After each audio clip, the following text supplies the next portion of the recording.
have a two-part. I really like what you just said about, people get to a point in their life where they want to make a change, and you're there as a tool for that to happen. Right. Because I think, God sees no undesirables, and That's neither right. should we. That's right. When you start looking down on people, then you got a problem. But my question is this: I have found in sort of just a small amount of canvassing that I've done in our community, that I've come up in resistance to the shelter idea in our community. People think that it's going to attract more homeless than what we have, and that may be true. I don't know. I don't think that you don't do something because you're afraid something might happen. I mean, we'd still be 13 colonies if we, you've got to step out when there's a need, right? Exactly. I mean, so what I'm getting from the business community, and this is just me, and it's a small group, but they're resistant for us to have a shelter. And how would you address, when you first started out, of course you weren't there. I wasn't so four. I was only 4 then. So Yeah. We've kind of got, we've got a community that's, it's polarized. It's kind of like the country. We got red and blue, right? And in our community, it makes up those same kinds of people. And so we have to be able to see beyond. We need to change the perspective. This isn't a handout, it's a hand up. We use those expressions. And those are good expressions because they communicate compassion. I mean, we want to be a community that's compassionate. I mean, I have an article I'm going to put in the paper, and the first thing I said to the people that are against us having a shelter is, what if we didn't have hospice here? What if Audrey Flowers said, there's too much, you don't know who Audrey Flowers is, but these people do. It's just too much work, I don't want to bother. Eventually, every one of us is going to need either hospice, one of our kids or our grandkids are going to get addicted. I hate to tell you that, but that's a fact. Sometime in your life, as a father or as a grandfather or as a great-grandfather or grandmother, you're going to need a social service. That's just reality. That's the world we live in today. And that's the message that I think we want to project into our community, that this is a good thing. Coming from sort of a law enforcement side, that's our chief, Brian Boyle said, because I work at the jail. There's better than people being in coming jail and getting home that way. That's yeah. There's people coming out of our jail, the ones that have decided that they really do want to change their lives. And there are those people. And I've walked through the lives of 3 young men in the last 2 months, and they don't want to go back to where their families are, because if they do, they violate their probation because they can't be around any use or drugs or alcohol. And they don't want to do those things. Right. Well, now, guess what? They got no place to go. So this was my call for the shelter, was I would like a place that these young people could go to, and then in the process we could find, and they could get jobs, and we could matriculate into housing. So I guess my question is, how do we present this to our community where everybody wants to say, okay, this is something that, as a community, that we want to do, and not that we're just going to be this sort of, oh, let's just love everybody, and that whole image. I think the chief was talking earlier about trying to get kind of a census out there to identify who it is that's there. Because in that census, then you can figure out where do they come from?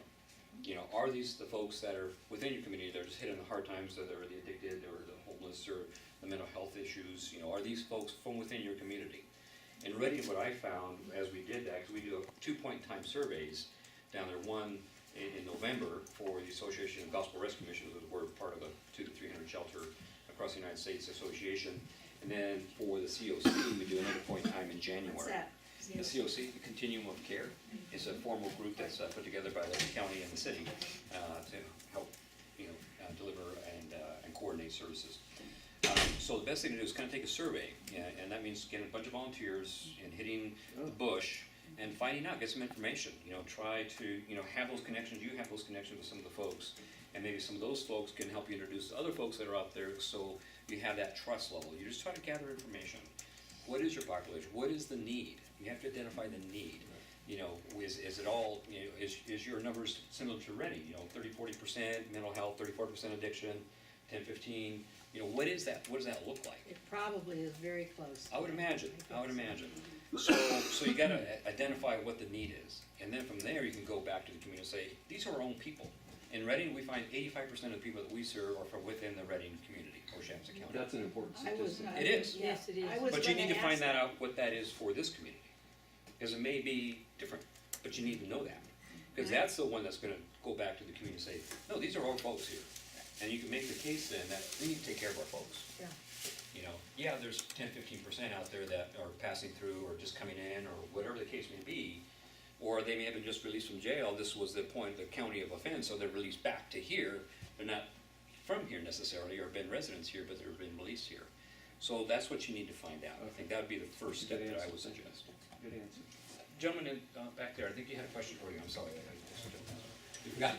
Sounds like something I would do. I'm sorry.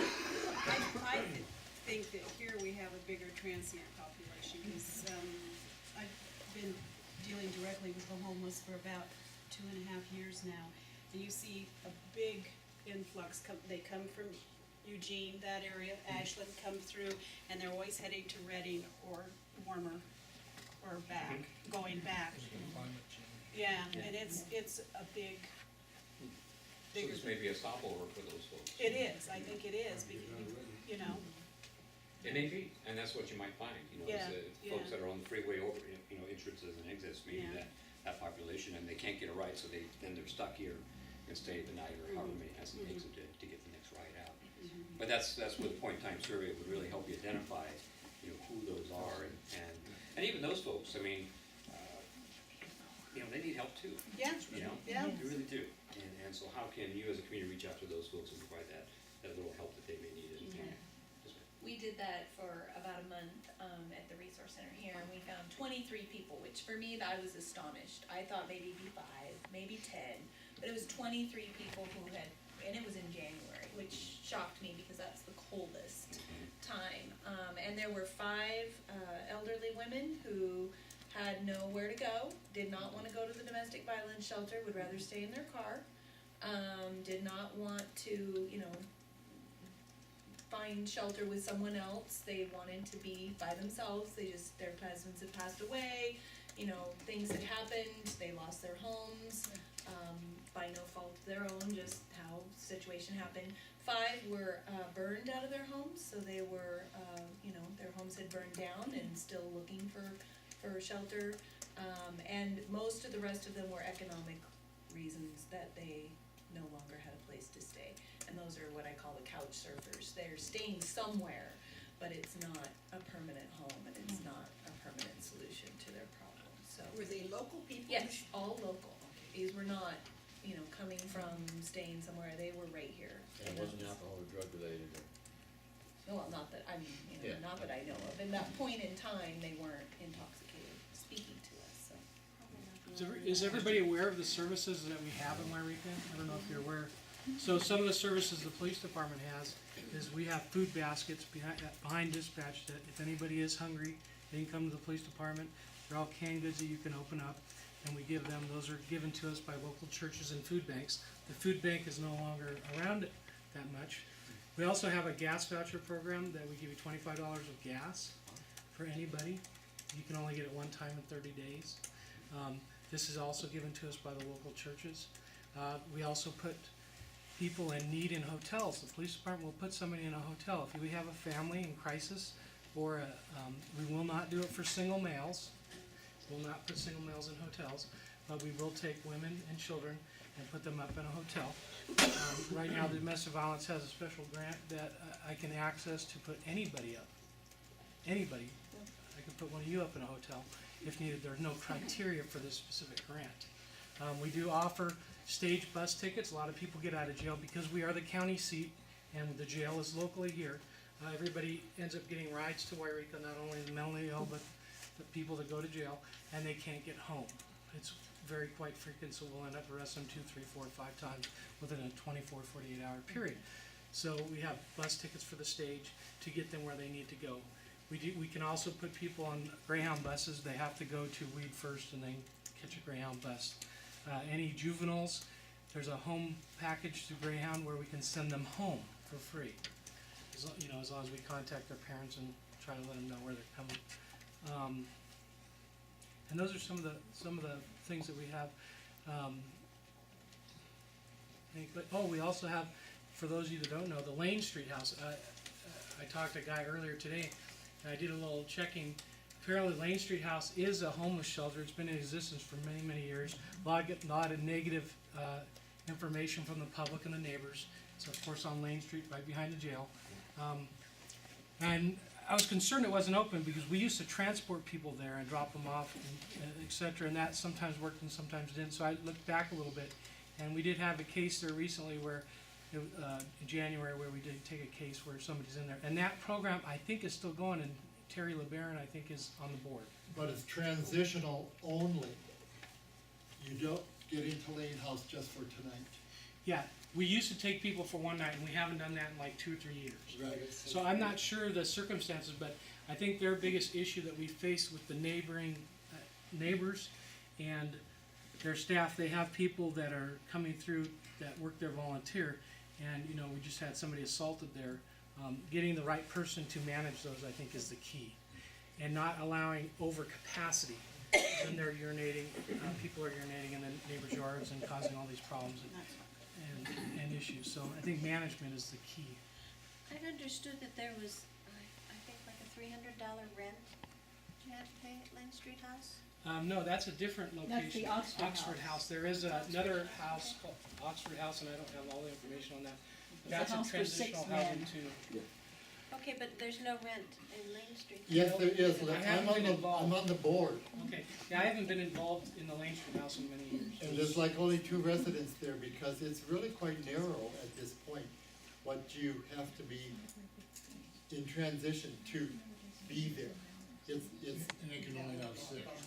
I think 6 max. Yeah, And that's right true. now, I think we only have 2 or 3. Before that, it was like 22 or 23. So is that a possibility to use for this project? No.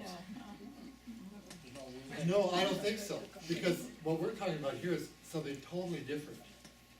I mean, it would be great if they were all transitional, like the residents of Lane Street. I don't think that's a beginning point. Well, some of the homeless have money. Yes, Yeah, something. they And do, they're still homeless. yes. It's hard to find a place with a bad background. Mhm. I went through it. I mean, it's getting better. Also, almost there 5 years. And you couldn't sleep at night in a wheelchair.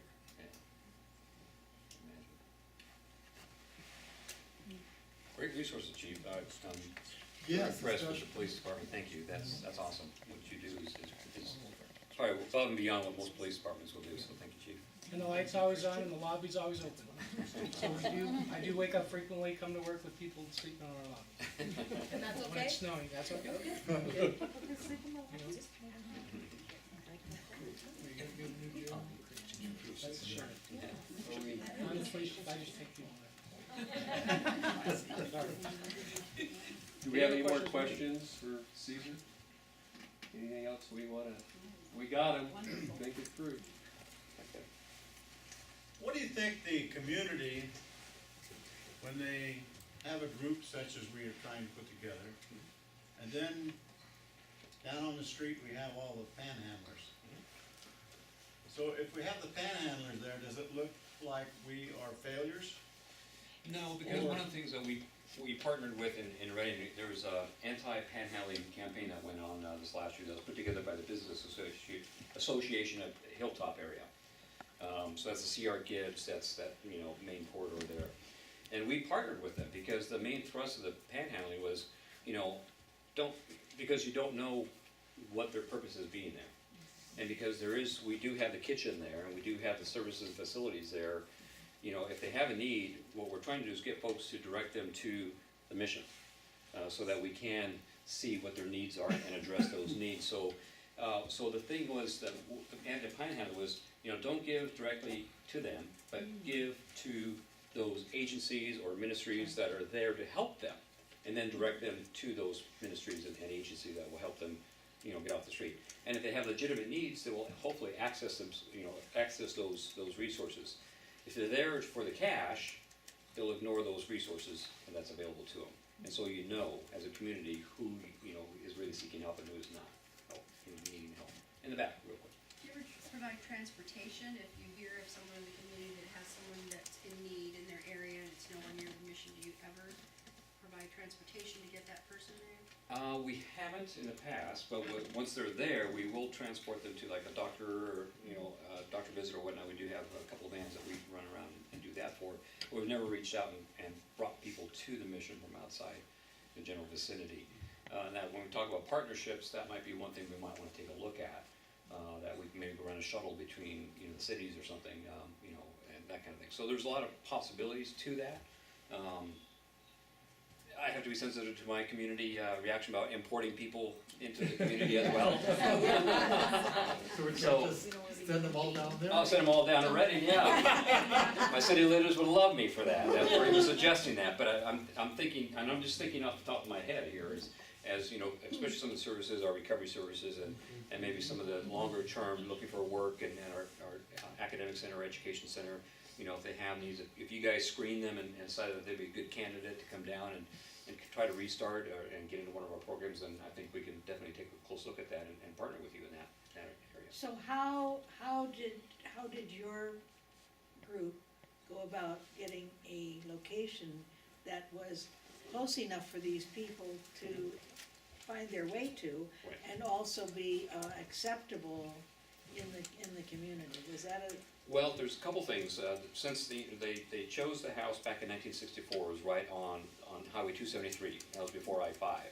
So that's why they chose that, because that was the central main corridor for folks traveling, so they wanted to be available and very, very visible, if you will, so they picked that location.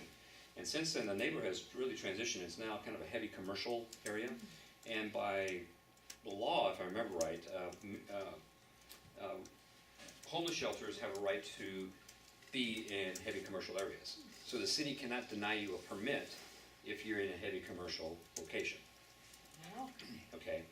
So that's one of the prime things you need to look for, because there's, like I said, there is law that governs where the shelters can be. So if it's in a heavy commercial, then the city cannot prevent you from opening that. They can put restrictions on you through the use permit process on what you can and cannot do there and how many people you can serve and those kind of things.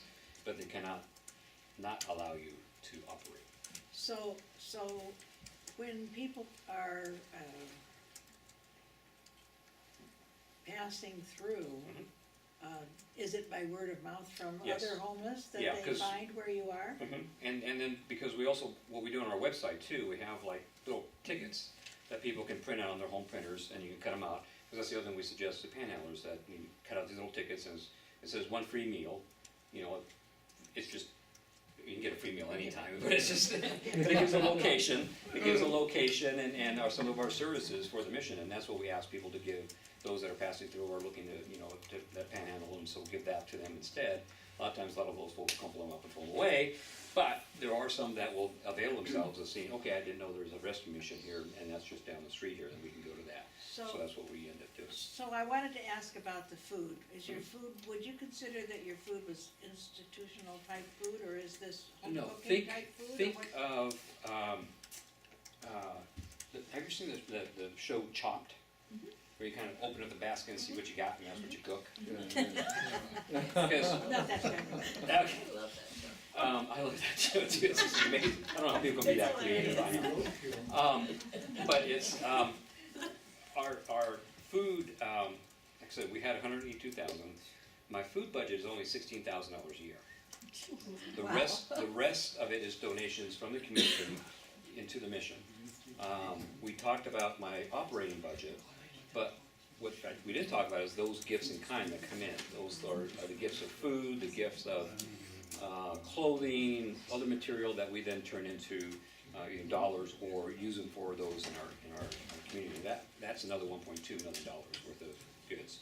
We also have a group of volunteer men that go to the local grocery stores, Costco, Winco, Walmart, all those that do food pickups every day, and they gather up, and that's about $700,000 of that 1.2 million is from the groceries that get donated. And we get, dairy, we get produce, we get proteins along with breads and everything else that we get. So the grocery stores have been very supportive of what we're trying to do as well. So that's kind of makes up the, so they base the menu on kind of what they hope to get in, and then adjust accordingly. But